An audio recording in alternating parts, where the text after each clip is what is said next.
पुण्याला कामानिमित्त आलो होतो आणि माझ्यासोबत 2 प्रसंग असे घडले। त्यातला पहिला प्रसंग हा माझ्या थकलेल्या आयुष्याला पूर्णपणे ऊर्जेत निर्माण करणारे प्रसंग होते। हे जे माझ्या पाठीमागे सेल्फीत दिसणारे व्यक्तिमत्व आहे, हे व्यक्तीचं नाव आहे दीपक गायकवाड। यांचं गाव तरडे, तालुका हवेली, जिल्हा पुणे। शून्यातून कसं विश्व निर्माण करायचं हे यांच्याकडे बघून शिकलं पाहिजे। ज्या गॅरेजमध्ये ते कामाला आले होते, आज त्या गॅरेजचे ते मालक आहेत, म्हणजे तिथं स्वतःचं त्यांचं दुकान आहे आणि इतक्या चांगल्या प्रकारे ते म्हणजे तिथं काम त्यांचं सुरू आहे ना।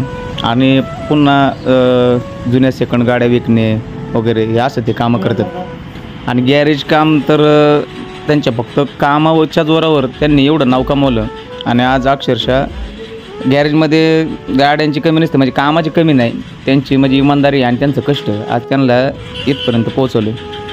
खरंच माणसाने जर जिद्द पकडली आणि इमानदारीने कष्ट केले ना, तर तो त्याचं टार्गेट पूर्ण करू शकतो, हे त्यांच्याकडे बघून कळतं।